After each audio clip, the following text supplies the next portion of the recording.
Have you ever really looked at your city and wondered, who decided all this? Who decided that highway goes there, or why your neighborhood is built the way it is? Well, it is definitely not an accident. For more than 100 years, there's been this fierce, almost invisible war raging over the very soul of the American city. It's a battle between two completely different ideas of what a city should be, and maybe more importantly, who it's for. And that really brings us to the biggest question in this whole story, doesn't it? Who actually gets to decide? Is it some powerful planner, with a grand top-down vision for everything? Or is it the people, the ones who live there, who work there, who walk those streets every single day? This question pretty much defined the 20th century, and believe me, we are still fighting over it today. At the very heart of this huge conflict, you've got these two towering figures, and they could not be more different. In one corner, you have Robert Moses, the quote-unquote master builder of New York. This was the man who looked at cities and saw problems that he could solve with just tons of concrete and steel. And in the other corner, Jane Jacobs, a journalist, a mom, who saw cities as these living, breathing, beautiful, messy ecosystems. Their clash was a real David and Goliath story. And the prize was the future of the American metropolis.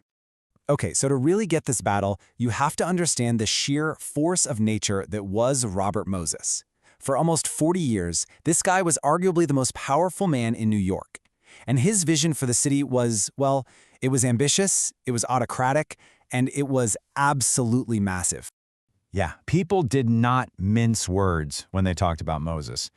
He was formidable. But you know what? He got things done. Through just pure political will and a lot of backroom maneuvering, he physically reshaped the entire landscape of the most famous city in the world. We're talking highways, bridges, parks, all on a scale nobody had ever seen before. I mean, just look at the scope of his power here. What's wild is that Moses was never elected to a single office. Not one. But at his peak, he held 12 different appointed positions all at the same time. He controlled everything from bridges to parks to public housing. He was a big believer in this City Beautiful movement, which was all about these grand, orderly, monumental projects. And for Moses, that meant one thing above all else: prioritizing the automobile to create this modern city of speed and, well, efficiency. And this was supposed to be his masterpiece, his magnum opus, the Lower Manhattan Expressway, or LOMEX. Just picture it, a 10-lane elevated highway slicing right through the historic heart of Greenwich Village, Soho, and Little Italy. It would have wiped out thousands of homes and businesses. To Moses, this was just progress. It was the logical next step. But to the people who actually lived there, it was a declaration of war. Now, this top-down, centralized way of thinking that Moses loved, it wasn't just for cities. You can see its ultimate expression in the suburbs with the creation of Levittown. This was the master builder's vision applied not just to a highway, but to an entire way of life. It was a promise to solve a national crisis. To stop and think about that number for a second. A brand new house, finished, every 16 minutes. It's unbelievable. The Levitt brothers didn't just build homes, they basically applied Ford's assembly line to an entire community. The whole process was broken down into 27 distinct steps, with specialized teams just moving from one concrete slab to the next. It was an absolute marvel of efficiency. And you can see why it was so appealing, right? After World War II, America had this severe housing shortage, and Levittown offered the dream: an affordable new house, your own yard, modern appliances already in there, all in a safe, perfectly planned community built for the family. For millions of people, this wasn't just a house. It was their own private haven in a really complicated world. But here's the thing. This dream, it was built on a foundation of exclusion. To make these projects work financially, and crucially to get federal backing for the loans, developers relied on policies like redlining. And we need to be clear, this wasn't just about individual prejudice. This was systemic. The federal government itself adopted these discriminatory attitudes, essentially writing segregation into public policy by refusing to insure mortgages in racially mixed neighborhoods. And the exclusion wasn't subtle, it was shockingly explicit. This is Clause 25 from the original lease agreement for a home in Levittown. It states the property was not to be occupied by any person other than members of the Caucasian race. It wasn't hidden in the fine print. It was right there in black and white. William Levitt himself just argued it was good business. He claimed white buyers wouldn't move in otherwise. And there's the result: a brand new community of over 70,000 people, the biggest of its kind in the whole country, and not a single black resident. The same efficiency that built all those houses was matched by the efficiency of its racial exclusion. So beyond the segregation, another kind of critique started to pop up, a cultural one. For all its promise of a personal haven, a lot of people started to see suburbia as this engine of bland conformity. This song, Little Boxes, it became an anthem for this growing feeling that the mass-produced American dream was creating a society that was, well, spiritually empty. It's a real cautionary tale for anyone today who thinks efficiency is the only thing that matters when you're building a community. So, meanwhile, back in the city, that fight against Robert Moses in his expressway was really starting to heat up. And the person leading the charge was the exact opposite of a master builder.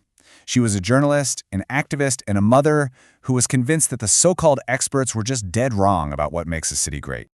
I mean, the contrast between these two is just incredible. Moses was the ultimate insider, Ivy League educated, commanded immense institutional power. Jane Jacobs? She had no college degree, no formal training in urban planning whatsoever. Her expertise came from looking out her window, from walking the streets, from actually talking to her neighbors. His power came from the top down. Hers bubbled up from the bottom. Then, in 1961, Jacobs publishes her masterpiece, The Death and Life of Great American Cities, and it was basically a direct assault on everything planners like Moses believed in.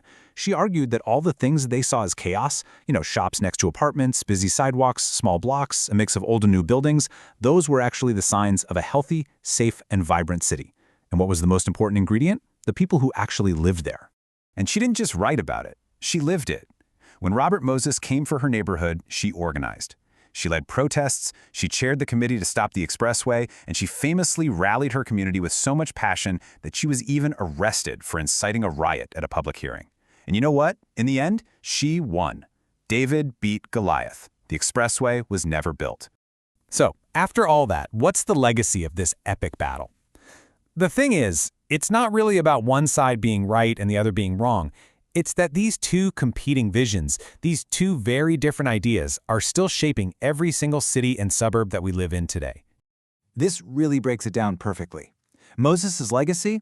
That's the interstate highway system, the suburban sprawl, that big focus on massive infrastructure. He valued order and efficiency above all.